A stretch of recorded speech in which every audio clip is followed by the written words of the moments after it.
événement. Donc on est à Pourim, Sirot, série 1. Alors on fait quoi? Soumission et compréhension. La première, c'est ça? L'intervention d'Amalek, 4 signes distinctifs, enseignement de Pourim, la dimension profonde de l'âme et le choix du corps. Enseignement de Pourim. Enseignement de Pourim. D'accord. Alors, Paracha. Enseignement de Pourim. Discours du Rabbi, Pourim, 5717-1957. 1. Nous avons expliqué dans le discours racidique pourquoi l'on est tenu de s'enivrer à Pourim, jusqu'à ne plus savoir, et nous avons montré qu'il ne faut pas s'en remettre à son propre savoir. De ce point de vue, le fait de ne plus savoir peut être comparé à l'immersion dans un bain rituel. En effet, pour illustrer cette immersion, le Rambam se sert de l'image suivante. Il faut se tremper dans les eaux de la connaissance pure. C'est ainsi que l'on peut se départir de toutes les connaissances indésirables. Lors de l'immersion rituelle, tout le corps, y compris les cheveux, doivent être recouverts par l'eau. Si ce n'est pas le cas, on ne se sera pas acquitté de son obligation. Il en découle, dans la dimension spirituelle, que l'on doit également être recouvert de connaissances, jusqu'à ne plus ressentir sa propre existence, jusqu'à perdre la conscience de son moi, pour ne conserver que le savoir au même titre que les poissons, qui restent en vie uniquement dans la mesure où ils se trouvent dans l'eau. C'est en ce sens que le bain rituel évoque la soumission. Néanmoins, la halara fait une différence entre l'immersion dans un bassin et dans une source. S'il s'agit d'un bassin, celui-ci doit contenir 40 CA d'eau. Il n'en est pas de même pour l'eau qui reste en contact avec la source, dont la moindre goutte suffit pour purifier, à la condition hypothétique qu'elle puisse recouvrir tout le corps. Et de fait, l'esprit permet d'imaginer que l'on puisse tremper tout son corps dans une seule goutte d'eau. En effet, aucune quantité d'eau n'est imposée. En pareil cas, il est donc concevable que cette goutte unique doit étirer jusqu'à couvrir tout le corps d'une pellicule extrêmement fine. Or, si cette goutte est en relation avec une source, quelle que soit la quantité d'eau qui la constitue, elle apporte la purification au corps qui est trempé. Dans la dimension spirituelle, il en découle l'enseignement suivant.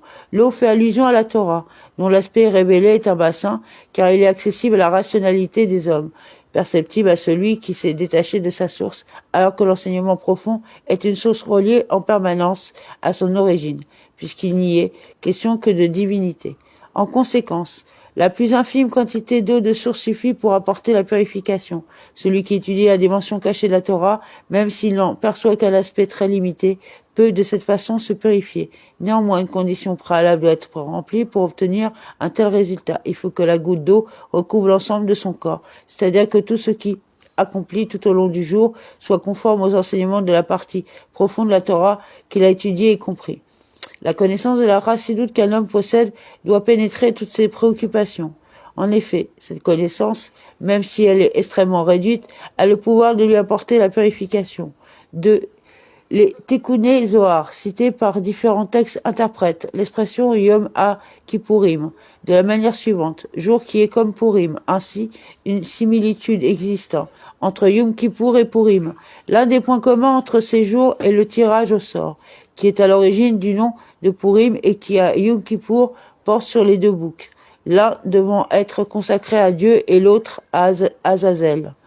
Pour autant, il existe bien une différence fondamentale entre Yom Kippour et Purim. À propos du premier, il est dit: vous mortifierez vos âmes par toutes les manières possibles, y compris l'interdiction de porter des chaussures, de sorte que cette mortification englobe toute la personnalité humaine, de la tête aux pieds. L'inverse est vrai à Purim, puisqu'il faut y prendre un repas copieux, envoyer des mets à ses amis, s'enivrer avec du vin. En d'autres termes, l'homme se libère à Yom Kippour de toute emprise de la matière, alors qu'à Purim, il multiplie sa nourriture et sa boisson. Comme nous l'avons longuement expliqué dans le discours racidique, le tirage au sort transcende la raison et il dépasse l'enchaînement des mondes. Grâce à lui, on parvient à ne plus savoir, à mettre de côté sa propre rationalité. Dès lors, il est permis de s'interroger pourquoi multiplier sa nourriture et sa boisson à Purim. Comment cette multiplication s'accorde-t-elle avec le tirage au sort, avec le fait de ne plus savoir qui est le sommet de la soumission? La réponse à ces questions est la suivante. La finalité ultime est de conserver une relation avec la matière et, simultanément, de se soumettre, de faire don de soi-même, au-delà de toute logique. Telle est la supériorité de Purim par rapport à Yom Kippour. Dans ce dernier cas, la soumission et l'abnégation s'opposent le retrait systématique par rapport à la matière. À Purim, en revanche, on se trouve en contact soutenu avec elle et on lui apporte l'élévation. De sorte qu'à son tour, celle-ci se soumet à Dieu au-delà de toute logique. C'est en ce sens que l'on est tenu de s'enivrer à Purim jusqu'à ne plus savoir, et Rachi précise, on doit s'enivrer avec du vin. En effet, on pourrait également le faire avec des valeurs morales, comme le rapporte le traité Baba Batra 73, selon lequel ceux qui sont morts dans le désert semblaient être ivres. À Purim, en revanche, on boit du vin matériel. Or, celui-ci conduit l'homme à ne plus savoir, à faire don de lui-même au-delà de toute logique. Les jours de Purim apportent la force de se soumettre pleinement à Dieu tout au long de l'année, non seulement quand on étudie la Torah ou quand on prie, mais aussi en ses occupations les plus courantes.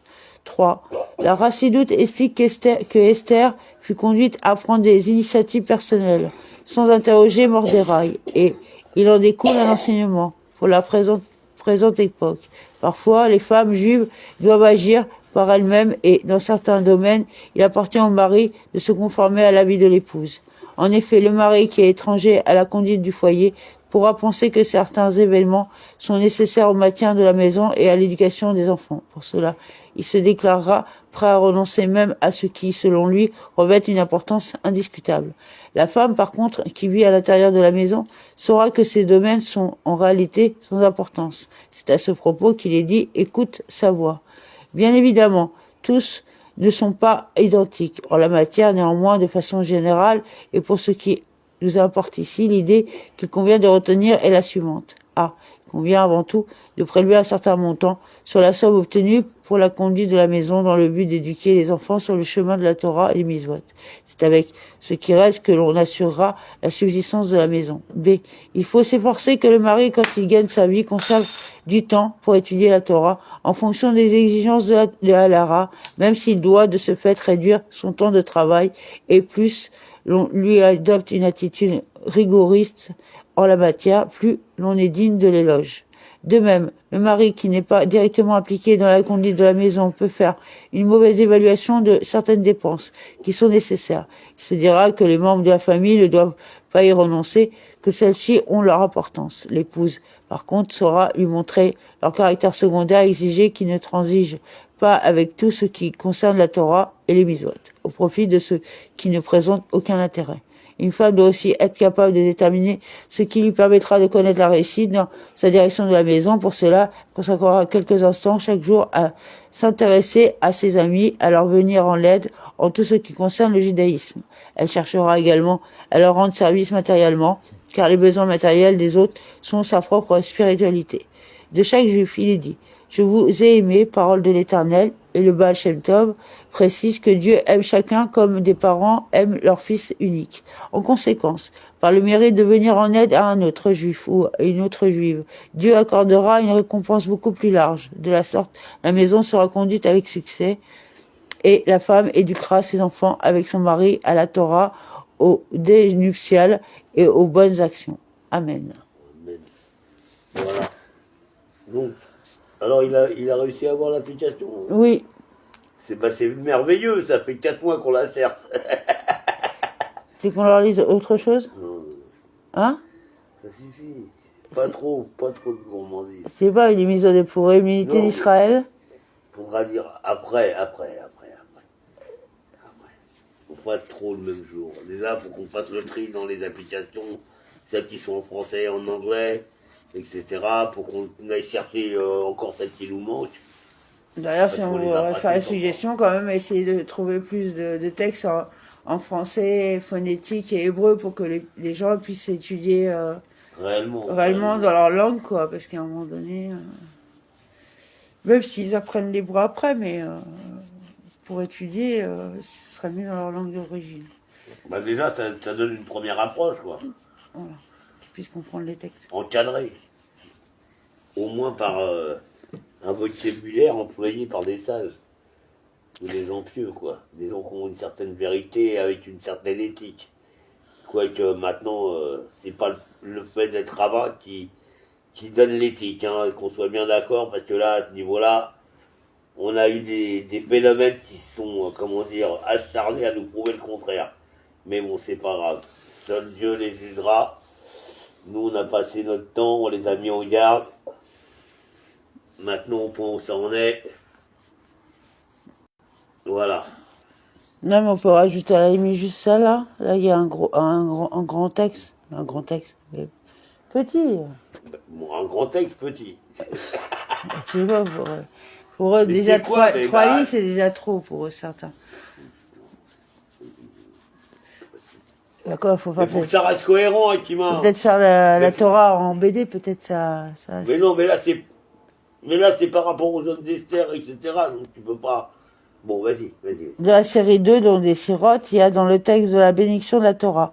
On constate également qu'il nous a choisis, ce qui veut dire qu'il ne nous a pas donné la Torah du fait de notre qualité, mais bien parce qu'il nous a élus, par un effet de son libre choix. C'est la raison pour laquelle il nous a donné sa Torah, celle qu'il étudie lui-même. En effet, il dit ces paroles à Yaakov. 2. Et en l'occurrence, il ordonne aux enfants d'Israël de faire porter leurs efforts sur la Torah. Il est donc certain qu'il en fait de même, au-delà même de la supériorité du souffle par rapport à la parole. Conformément à ce qui est expliqué dans Igeres à Teshuvah au chapitre 4. Il est clair que les créatures ne sont pas en mesure de comprendre la Torah, qui est la sagesse et la volonté du Saint béni soit-il. A fortiori, est-ce le cas lorsque l'étude céleste est menée auprès d'un effort, comme on l'a dit. C'est donc uniquement par un effet de la bonté divine que la Torah a voyagé et qu'elle est descendue ici-bas. C'est pour cela qu'il est nécessaire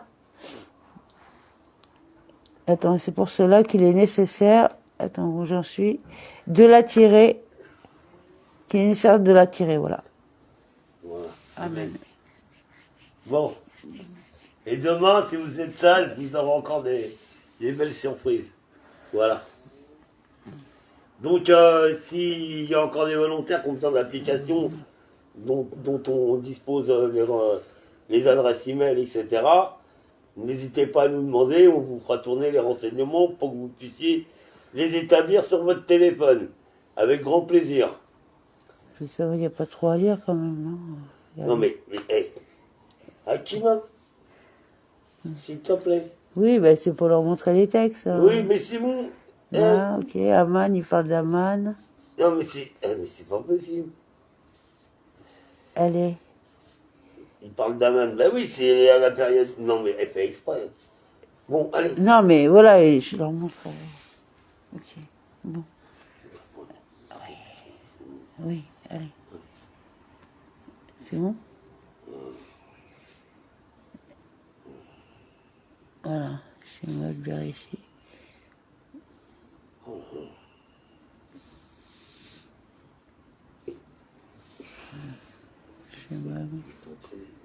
Hein? Mais non, mais c'est pour leur montrer là chez moi tout ce qu'il y a.